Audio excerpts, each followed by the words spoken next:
The next section is in 31 through 37 is in reference to the deaf and the mute man.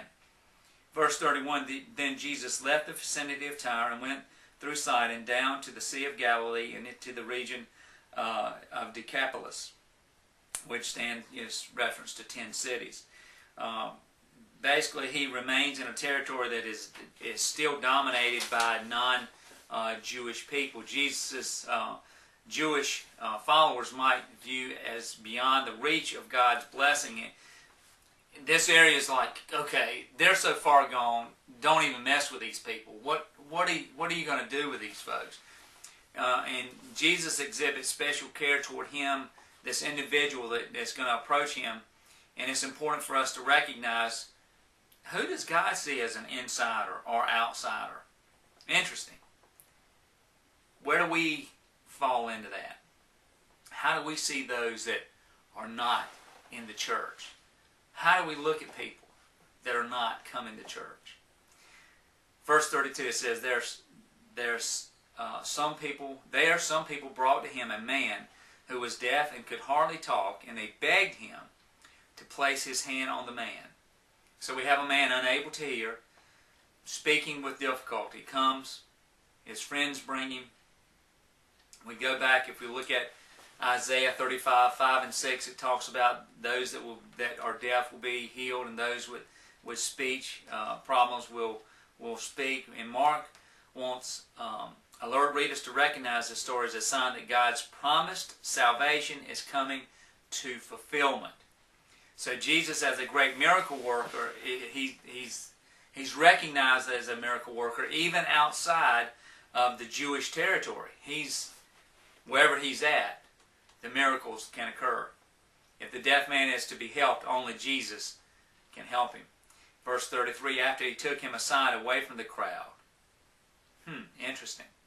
Jesus put his fingers into the man's ears, then he spit and touched the man's tongue. First he takes the man away from the crowd. Now only Jesus and his disciples are going to see what happens. Second, Jesus does not simply speak the healing. This time, he doesn't just use his authority and speak the healing. Maybe he's doing this because the man cannot hear, and he wants to make sure that the man understands exactly what's taking place. So he places his hands in his ears. He spits and places his hand and touches the man's tongue, something that, now with all this germ stuff, we'd all be fearful. Everybody's running around scared to touch and do all this stuff. We watch out for the germs. But Jesus, there's no fear of this. We saw where he touched the leper. The leper was, seen as unclean, but yet Jesus Christ touches him to heal him. And we see here again, Jesus, based on the situation, will make a decision about how the healing will take place. So what Jesus does here shows that he can do what others cannot do. Yet again, there's something about Jesus that only he can fulfill, that only he can feel. There's this natural desire, religious, the seeking of religion or the seeking of something greater than ourselves. It's there. We can turn to all kinds of different things for relief, but there's only one place that can bring about that true miracle, that true transformation, and that's through Jesus Christ. Verse 34, he looked up to heaven, and with a deep sigh said to him, Ephphatha, which means be opened. So the fact that Jesus looks up to heaven and sighs suggests that he is sharing God's burden for this man's condition. Then he utters this word in Aramaic, which is his native tongue, and this gives the command of healing to the man's ears and to the man's tongue. Jesus' power, of course, is no secret. That's why everybody's there. Everybody knows what Jesus can do. He touches the man's ear. He touches the man's tongue.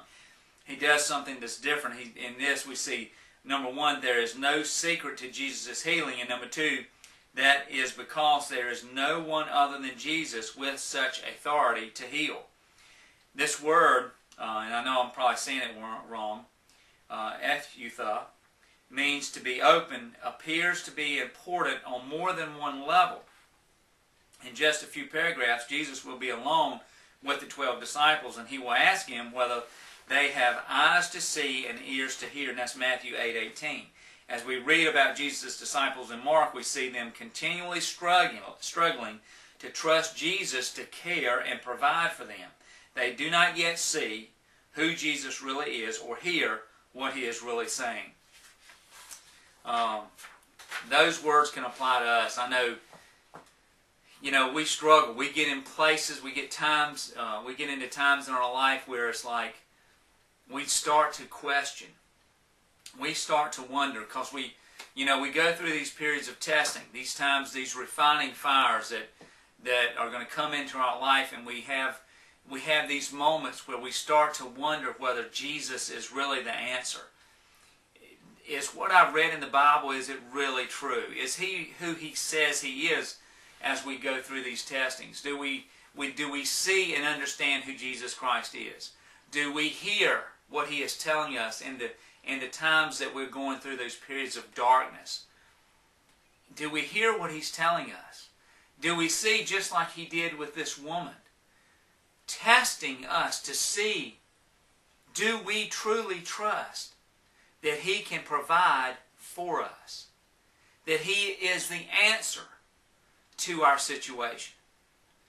And we see him as he uses this word to be opened, to really open up and trust who Jesus Christ is, to see who he really is, to hear what he is trying to tell us in the midst of our darkest times in life.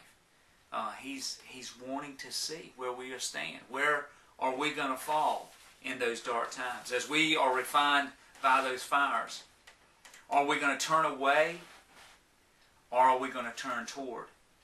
Or are we going to do as the woman that fell at his feet, that bowed down to him and recognized who Jesus Christ was, that he can provide all of our needs? Maybe he's not going to give us all that we want, because he knows better about those things, but he will provide for our needs. Do we trust that? That's a question that we have to continually be able to answer. And he uses this to try and teach his disciples and help them understand where they are as they walk with Jesus Christ, as they see these miracles take place. It says, so as Jesus heals the deaf and mute man with the disciples alone as witnesses, he shows them that they need their spiritual ears opened as well. Only then will they be able to speak about Jesus as they are called to do. And that's Mark 6:12.